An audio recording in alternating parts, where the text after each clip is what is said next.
I think it's wrong to try and analyze Bitcoin with a macro perspective outside of the longer run. So the longer run is central bank balance sheets are expanding, and that's an ongoing process that will, over the next decade, we expect that to continue. There is very limited correlation between Bitcoin and any other macro thematic. There's very few factors that you can isolate. The factors in Bitcoin right now is this mining shutdown and restrictions in China, and that is causing selling. What's fascinating is crypto volumes have imploded. So that's telling you that the liquidations are over. I think we're in the final stages of this repositioning from China, and the markets will stabilize in due course. We're already seeing whales accumulating at a very rapid rate now, and it feels that the process of Chinese handover of crypto to the world is close to an end. It always happens on the bloody weekend. I don't know why. The Chinese are obviously too busy to do it during the week, and it's only on the weekend they can hit the sell button, and then we have to deal with that. But it is what it is, and I've talked about this a lot. It's very similar to 2013 in Bitcoin. The peak to trough sell-off was about 65%. It feels that this is going to be something very similar, and then before you know it, the narrative changes. I was swapping emails with Tom DeMark, who very graciously sends me the odd email about stuff, and he was looking for the market to trade lower over this weekend, and he's been telling me this for a while now, and he was looking for a potential low of about 25,000 in Bitcoin. That would be the low. And I'm getting a number of different corroborating evidence that somewhere between here and there, and probably in the next week, maybe even less, is the low. And that's how I think about it too. I think we're very, very close. Seems to be a floor support at around basically the 50% retracement from the 52-week high around 32,000. I know it's dipped below briefly, but it has bounced back relatively quickly within a period of I think 2 or 3 hours when it dipped down to 29.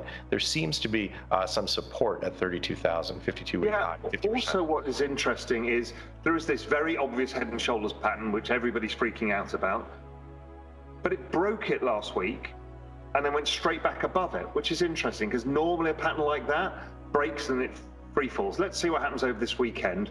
But I think people should be on alert for a reversal soon in all of this. That's how I'm looking at it. I think we're done in time and price, pretty close.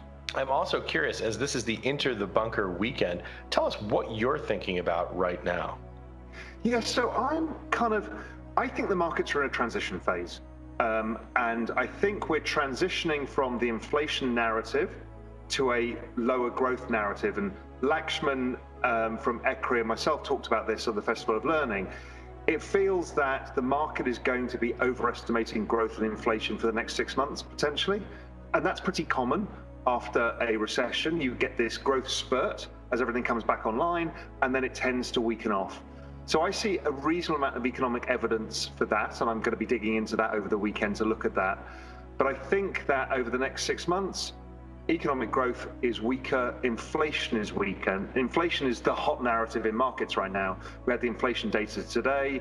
People are, oh my God, bond yields went up again. But bond yields have actually been falling for a few months now. And that, I've always said, bonds generally speak the truth. Now, question is how far bond yields can fall, and that's what I'm focused on, because this transition is important. If bond yields break, 10-year bonds break 140, which is the uptrend, then they could go significantly lower. That's again almost always happens after a recession. Bond yields actually go lower again. So I'm looking for that. I'm looking at the fiscal cliff that's coming. Many of the fiscal policies start rolling off. I'm looking at the effects of the post-reopening, so there's pent-up demand and that slows down how much has been brought forward. And I know that David Rosenberg spoke about that with Ed this week as well on Real Vision. Yeah. So I'm looking at all of those things, and I just get the feeling that this transition will see bond yields fall. That probably would coincide with the dollar. The dollar looks like it wants to break upwards from an inverse head and shoulders. I talked about this last week on the daily briefing. Or you can use the euro chart, which is a fantastic chart, which is a huge head and shoulders top. And if that breaks kind of the 118 level, okay, we could see a significant move from here. That would be the dollar going up. And I've explained to people the dollar going up tends to slow growth, tends to lower the inflation narrative, tends to bring down commodity prices. That would coincide with the falling of bond yields.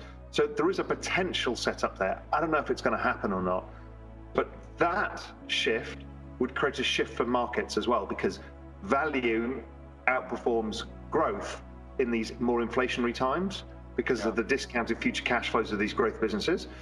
And if that transitions, then we'll see the exponential age stocks start to perform. And we've had a good week for stocks like Apple, ARK, the semiconductor index, and let's say stuff like Twitter. So a lot of these kind of new economy network effect stocks were doing well as bond yields came off, but we haven't got a full signal yet. The other thing about transitions is it can upset markets. It tends to coalesce risk. So if you get a transition in narrative, you can often see a sell-off around that period as well. So I've kind of got my eyes open on all of this stuff right now. Nothing has immensely changed yet. The only thing for me is I see some of the growth indicators coming off. I see the Chinese growth coming off, and I see bond yields overall edging lower. Generally speaking, well, in fact, always, bond yields fall coming out of a recession. They rise at the end of the recession. The growth narrative becomes too excessive because really economies coming out of recession take time before they get traction. And it usually requires 2 more rate cuts, or in the case of the last recession, 5 years of QE before you can let the stabilizers off. So I know everyone's like, oh, the Fed, inflation, but we don't know we can take the stabilizers off. I don't think we can. So normally you get a growth slowdown pretty quickly afterwards. Often equity markets will have some sort of retest, some correction, as they're like, oh, what's going on here? We're going to a double dip recession, what's going on? Bond yields tend to fall. That's usually the process.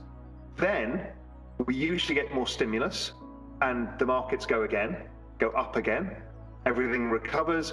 Bond yields either continue to fall or start their rise that happens over the business cycle.